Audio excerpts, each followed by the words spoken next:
Order! Order! You are an incorrigible delinquent at times.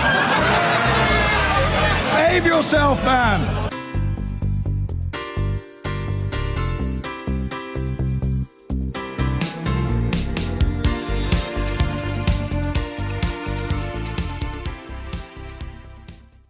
Russia has accused America and the Syrian rebels of failing to meet a single one of the agreements which formed the basis of a 5-day-old ceasefire.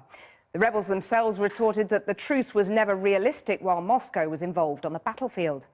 But as all sides wrangle, and with fresh fighting reportedly on the increase, it is the hundreds of thousands of ordinary civilians who continue to suffer. And just to warn you, there are some distressing images in Jane Deeth's report.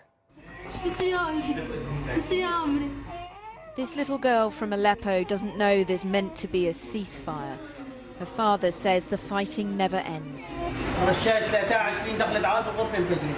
Bullets from a machine gun entered our room and exploded and wounded my daughter and my son. We're refugees from Al-Ais.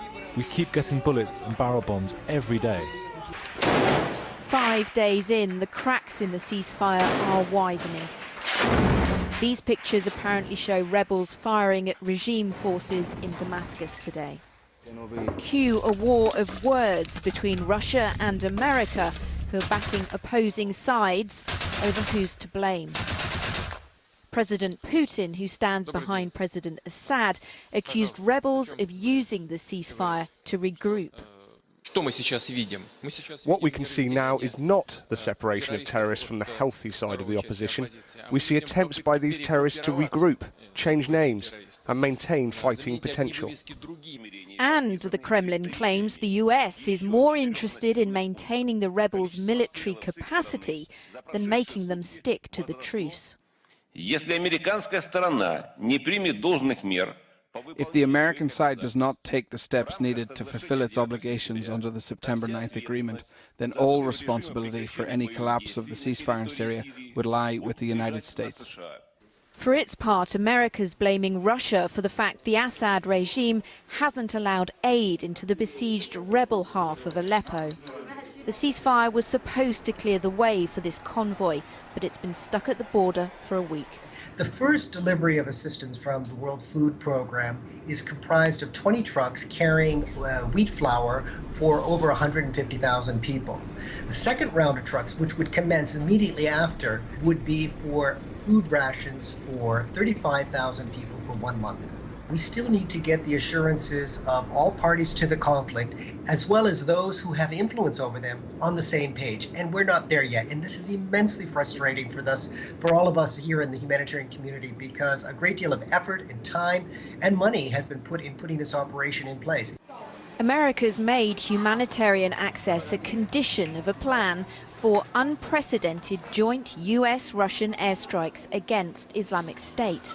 But instead of historic cooperation, it feels like each side's getting the recriminations in early, fearing the ceasefire's complete collapse.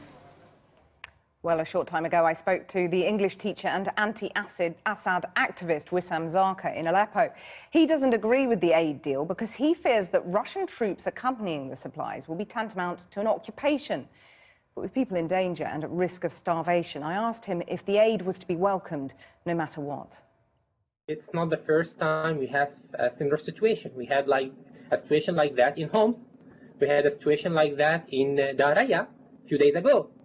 How did it end up? In the end of the way, they had to leave their homes. First, they accept the aids whatsoever, so the world would just be silent.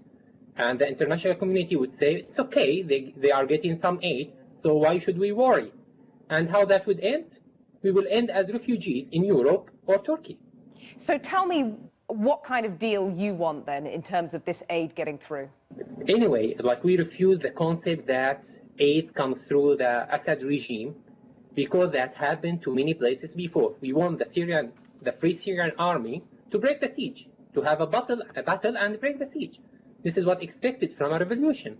When it comes to the ceasefire, Russia says that it's only Moscow and the Assad government who are sticking to the ceasefire. What do you say to that? It's simply not true. Because I can hear them when they try to, I'm near to the front line, and they've been trying to take over a neighborhood which is under the control of the rebels. I mean, Russia and the Syrian regime have tried to take over the neighborhood from the rebels.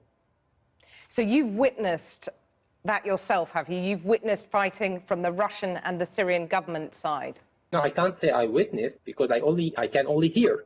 It's a neighborhood under our control, like I mean liberated areas, and like I know they've attacked to get it from us. But like I'm not a fighter, I can't witness such a thing. What do you say to the Russian president's suggestion that Syrian militants are exploiting the ceasefire to regroup? It's like we are used to hearing lies from the Russian government. It's nothing new. Wissam Zarqa speaking to me earlier. Now, Russia has accused the United States of endangering the ceasefire in Syria after airstrikes which left scores of government soldiers dead. Moscow declared the incident was on the boundary of criminal negligence.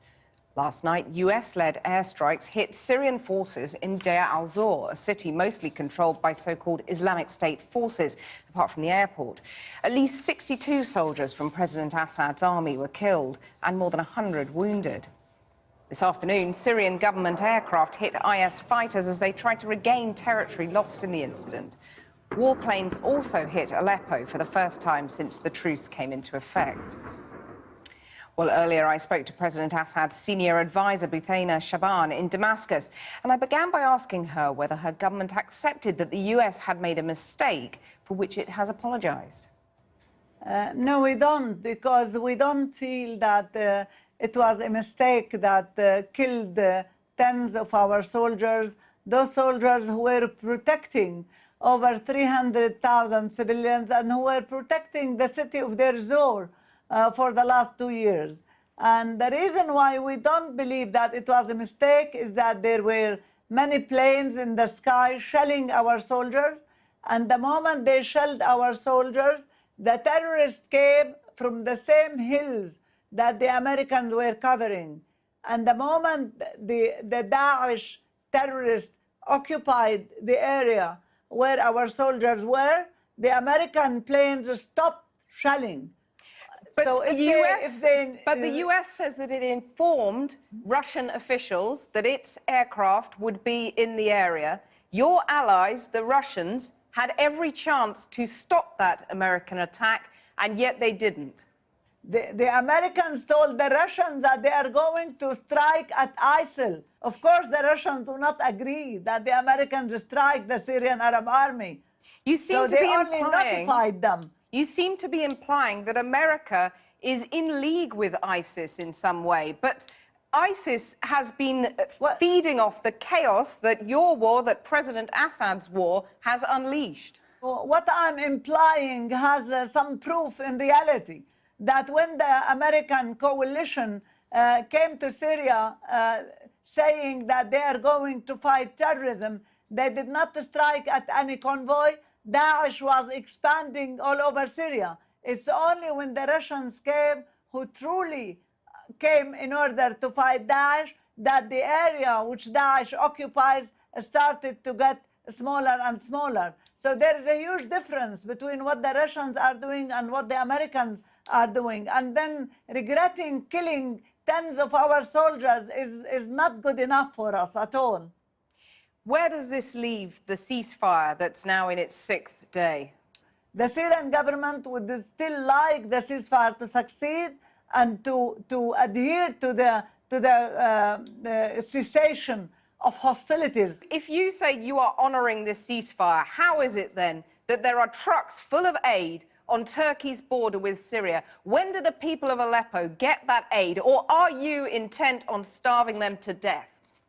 Not only the people of Aleppo, the Syrian people all over the country are getting aid. If there are technicalities that are being addressed in order to make sure that everything is safe, this doesn't mean that there is any hesitation on the Syrian government. After all, these are our people. Yes, and your people, excuse me, your people are being massacred. Your people are being starved to death in Aleppo. Children, the victims of chlorine gas attacks just less than a fortnight ago. My people are being massacred by Western forces' support of terrorists in Syria. If the United States had agreed with Russia 3 years ago to fight terrorism together, there would have been no terrorism in Syria. Your boss, President Assad, has been massacring his own people. And less than a fortnight ago, we saw children gasping for breath after having been the victim of a chlorine gas attack in Aleppo.